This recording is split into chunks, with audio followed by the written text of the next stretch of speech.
الحمد لله رب العالمين نحمده ونستعينه ونعوذ بالله من شرور أنفسنا ومن سيئات أعمالنا من يهد الله فلا مضل له ومن يضلل فلا هادي له وأشهد أن لا إله إلا الله وحده لا شريك له وأشهد أن محمدا عبده ورسوله اللهم صل على سيدنا محمد وعلى آله وصحبه ومن تبعهم بإحسان إلى يوم الدين أما بعد فيا أيها المؤمنون اتقوا الله وأوصيكم وإياي بتقوى الله فقد فاز المتقون.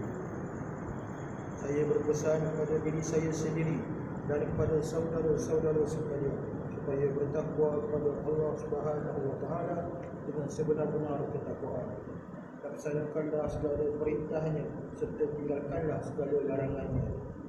Ketahuilah saudara-saudara sekalian, ketakwaan kepada Allah Subhanahu wa taala adalah merupakan benteng daripada melakukan kemungkaran dan kemaksiatan. Ini bertepatan dengan tajuk khutbah kita pada hari Jumaat yang mulia ini, iaitu bertajuk Cegah Kemungkaran Tanggungjawab Bersama. Sidang Jumaat yang dihormati sekalian, ketahuilah bahawa mencegah kemungkaran itu merupakan tanggungjawab kita sebagai seorang Muslim. Jika kita hanya melihat sebarang kemungkaran dilakukan, janganlah kita hanya melihat dan membiarkan saja kemungkaran itu dilakukan. Kerana kelak kita pasti akan ditanya oleh Allah Subhanahu wa taala pada hari perhitungan kelak. Namun begitu, hendaklah kita mencegah kemungkaran yang dilakukan secara terang-terangan mengikut kadar kemampuan kita. Ini bertepatan dengan hadis Nabi Muhammad SAW yang bermulia. Abi Sa'id al-Khudri radhiyallahu anhu qala sami'tu Rasulullah sallallahu alaihi wasallam yaqul man ra'a minkum munkaran falyughayyirhu bi yadihi fa in lam yastati' fa bi lisanihi fa in lam yastati' fa bi qalbihi wa dhalika adhafu al-iman. Rawahu Muslim. Daripada Abu Sa'id al-Khudri radhiyallahu anhu, beliau berkata, aku mendengar Rasulullah sallallahu alaihi wasallam bersabda, sesiapa di kalangan kamu yang melihat kemungkaran, hendaklah dia mengubahnya dengan tangan. Sekiranya dia tidak mampu, hendaklah mengubahnya dengan lidah. Sekiranya dia tidak mampu mengubahnya dengan lidah, hendaklah dia mengubahnya dengan hati. Dan mengubah dengan hati adalah selemah dan iman. Ketahuilah bahawa kemungkaran itu merupakan perkara yang dibenci Allah, dan kita hendaklah berusaha sedaya upaya untuk mencegahnya sesuai dengan kemampuan kita, seperti yang disebut dalam hadis di atas. Adapun mencegah dengan tangan itu dilakukan oleh pihak-pihak yang berautoriti seperti kerajaan, pihak berkuasa tempatan dan seangkatan dengannya. Contohnya masalah khulwat mahram, minum arak secara terbuka dan sebagainya. Pihak yang perlu mengambil bahagian dalam tugas itu semestinya dari pihak berkuasa tempatan seperti Majlis Agama Negeri atau daerah masing-masing, ataupun di rumah seorang bapa bertanggungjawab terhadap anaknya atau keluarga.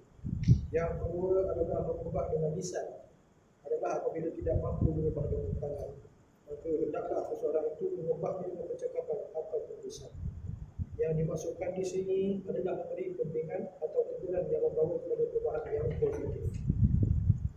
Yang ketiga, adapun mengubah dengan hati itu merupakan selemah-lemah iman. Ini bermaksud bila seseorang itu melihat kemungkaran dan dia tidak mampu untuk mengubah dengan kuasa yang ada padanya ataupun teguran atau lisan, maka hendaklah dia menjauhkan diri daripada kemungkaran tersebut dan berazam untuk tidak melakukannya walau sesekali. Namun individu seperti ini juga harus berharap agar suatu hari nanti dapat mencegah kemungkaran dengan kuasa ataupun lisan, kerana mengubah menggunakan hati itu adalah selemah-lemah iman. Hadirin yang dirahmati Allah sekalian, ketahuilah bahawa menjauhi kemungkaran itu merupakan satu perintah Allah Subhanahu wa taala dan sudah pasti akan menjamin kerukunan hidup di dunia dan akan mencapai redha Allah di akhirat kelak. Dan ketahuilah bahawa melanggar perintah Allah dengan membuat kemungkaran secara sengaja atau terang-terangan semestinya akan membawa kemudaratan hidup di atas bumi dan akan mendapat balasan di hari perhitungan kelak. Allah Subhanahu wa taala telah berfirman di dalam Al-Quran tentang hamba-hambanya yang melanggar larangan, maka perintahnya dengan ancaman azab yang teramat pedih. Firman Allah Taala dalam surah An-Nisa ayat 14 yang berbunyi, A'udzubillahi minasyaitonir rajim. ومن يعص الله ورسوله ويتعدى حدوده يدخله نارا خالدا فيها وله عذاب مهين. Yang bermaksud, dan sesiapa yang derhaka kepada Allah dan Rasulnya dan melampaui batas-batas syariatnya akan dimasukkan oleh Allah dalam api neraka. Kekallah ia di dalamnya dan baginya azab seksa yang amat menghina. Hadirin yang dimuliakan Allah sekalian, Allah Subhanahu wa taala memberi peringatan serta menjanjikan azab yang pedih kepada manusia, bukan hanya kepada mereka yang melakukan kezaliman, malah orang beriman juga tidak terlepas daripadanya. Jenayah dan maksiat menjadi ancaman kepada kesejahteraan masyarakat dan negara. Sehubungan dengan itu, kita dituntut supaya menjauhinya. Firman Allah Subhanahu wa taala dalam surah Al-Maidah ayat 90 yang bermaksud, wahai orang yang beriman, sesungguhnya arak, judi, pemujaan berhala dan mengundi nasib dengan batang-batang anak panah adalah semata-mata kotor, yakni keji daripada perbuatan syaitan. Oleh itu, hendaklah kamu menjauhinya supaya kamu berjaya.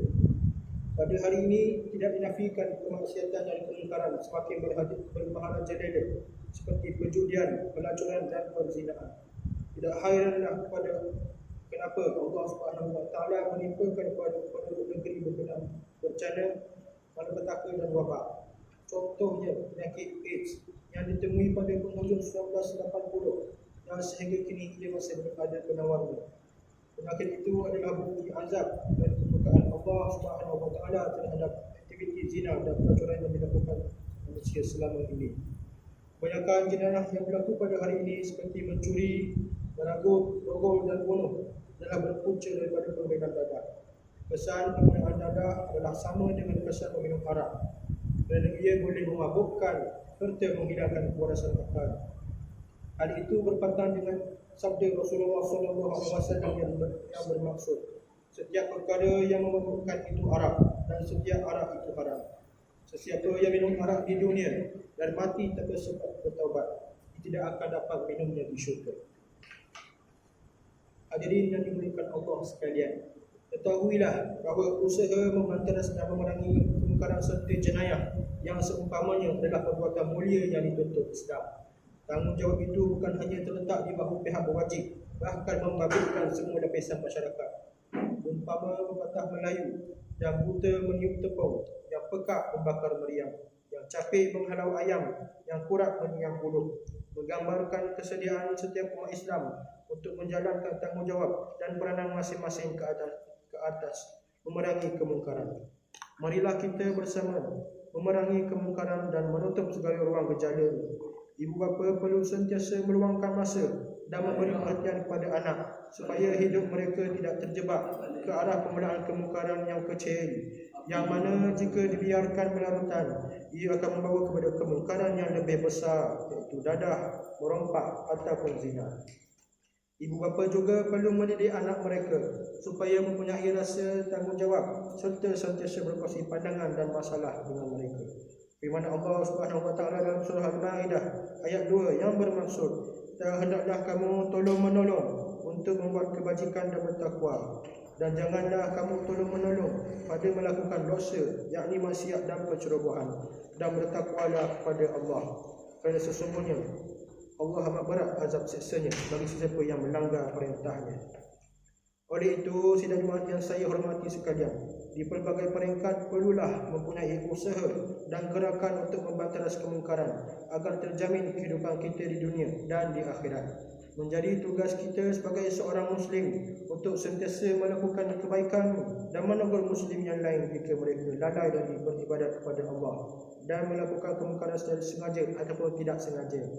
Di peringkat kampung atau kejiranan pula, anggota masyarakat juga perlulah bekerjasama, bertindak sebagai pemantau sukarela yang berperanan untuk menjaga keharmonian kawasan kejiranan dan kampung halaman, dengan sentiasa menyampaikan maklumat aktiviti-aktiviti yang mencurigakan kepada pihak berkuasa, majlis agama di kawasan masing-masing, pegawai perhubungan masjid atau balai polis berhampiran. Manakala di peringkat tertinggi pula, iaitu di peringkat kepimpinan negara, barang gerakan atau kumpulan yang secara terang-terangan ingin mempromosikan sebarang bentuk kemungkaran seperti pesta arak, kelab malam dan majlis yang bercampur di antara lelaki dan perempuan secara ketidakluan, hendaklah dibanteras dengan cara dilarang untuk beroperasi ataupun diharamkan secara terus. Inilah merupakan bukti mencegah kemungkaran dengan tangan. Pihak yang dapat membanteras kegiatan ini terdiri daripada jabatan agama di tempat masing-masing, kerajaan negeri maupun majlis fatwa. Majlis fatwa inilah yang memberi fatwa supaya perkara-perkara kecil yang dapat membawa kepada kemungkaran yang lebih besar dihentikan atau diharamkan secara terus. Hadirin yang dirahmati Allah sekalian, hikmah yang diperoleh daripada mencegah kemungkaran ini amatlah besar jika dihayati. Antaranya ialah kita dapat menjamin kesejahteraan hidup dan dapat memperbaiki sahsiah dan meningkatkan kualiti diri. Bagi peringkat masyarakat pula akan melahirkan masyarakat yang prihatin dan berakhlak mulia. Seterusnya di peringkat negara pula, kegiatan ekonomi dapat ditingkatkan dan kesannya negara aman dan damai. Alhamdulillahirabbil alamin allazi arsala rasulahu basyiran wa nadhira wa asyhadu an la ilaha illallah wahdahu la syarika lah wa asyhadu anna sayyidina Muhammadan abduhu wa rasuluh. Allahumma salli wa sallim wa barik ala sayyidina Muhammad wa ala alihi wa sahbihi wa atba'ihi ila yaumiddin. Amma ba'd, fa ya ibadallah ittaqullah, usikum wa nafsi bitaqwallah wa ta'atihi la'allakum tuflihun. Ma'asyiral muslimin rahimakumullah, marilah kita sama-sama meningkatkan ketakwaan kita kepada Allah Ta'ala dengan bersungguh-sungguh mentaati segala perintahnya dan menjauhi segala larangannya. Kerana hanya orang-orang yang bertakwa sahaja yang akan mencapai kejayaan di hari akhirat kelak. Sidang Jumaat yang dimuliakan Allah sekalian, pada hari yang mulia dan penuh barakah ini juga, marilah kita sama-sama memperbanyakkan ucapan selawat dan salam ke atas Nabi Muhammad sallallahu alaihi wasallam yang telah menyampaikan agama Islam kepada kita. Walaupun baginda menghadapi berbagai kerenah dan ranjau dalam dakwah baginda, tanda kasih dan sayang kepada baginda dirakamkan melalui selawat dan salam sebagai mematuhi perintah Allah di dalam Al-Quran dalam surah Al-Ahzab ayat ke-56. Inna Allah wa malaikatahu yusalluna 'alan nabi ya ayyuhalladzina amanu sallu 'alaihi wa sallimu taslima. Yang bermaksud, sesungguhnya Allah dan para malaikatnya sentiasa berselawat ke atas Nabi Muhammad sallallahu alaihi wasallam. Wahai orang-orang yang beriman, berselawatlah kamu ke atasnya serta ucapkanlah salam sejahtera dengan penghormatan ke atasnya dengan sepenuhnya. Allahumma salli ala Sayyidina Muhammad wa ala ali Sayyidina Muhammad kama sallaita ala Sayyidina Ibrahim wa ala ali Sayyidina Ibrahim wa barik ala Sayyidina Muhammad wa ala ali Sayyidina Muhammad kama barakta ala Sayyidina Ibrahim wa ala ali Sayyidina Ibrahim fil alamin innaka Hamidum Majid. Warḍallahumma 'anil khulafa'ir rasyidin al-mahdiyyin sadatina Abi Bakr wa Umar wa Uthman wa Ali wa an baqiyatis sahabati ajmain wa at-tabi'in wa tabi'it tabi'in lahum bi ihsan ila yaumiddin. Allahumma ighfir lil mu'minina wal mu'minat wal muslimina wal muslimat al ahya'i minhum wal amwat innaka samii'un qaribun mujibud da'awat. Allahumma a'idhil islam wal muslimin wa adhil asyirka wal musyrikin wa dammir a'da'aka a'da'ad-din wansur ibadakal mu'minin. Allahumma aslih lana dinana alladhi huwa ismatu amrina wa aslih lana dunyana allati fiha ma'ashuna wa aslih lana akhiratana allati fiha ma'aduna waj'al al-hayata ziyadatan lana fi kulli khair waj'al al-mauta rahatan lana min kulli syarr. Rabbana zalamna anfusana wa illam taghfir lana wa tarhamna lanakunanna minal khasirin. Rabbana atina fid dunya hasanah wa fil akhirati hasanatan wa qina adzaban nar. Wa sallallahu ala sayyidina Muhammad wa ala alihi wa sahbihi wa sallam walhamdulillahi rabbil alamin. Ibadallah, innallaha ya'muru bil 'adli wal ihsan wa ita'i dzil qurba wa yanha 'anil fahsya'i wal munkari wal baghi ya'idukum la'allakum tadhakkarun. Fadhkurullaha al-'azima yadhkurkum washkuruhu 'ala ni'amihi yazidukum was'aluhu min fadlihi yu'tikum wa dhikrullahi akbar wallahu ya'lamu ma tasna'un. Qumu ila salatikum yarhamkumullah.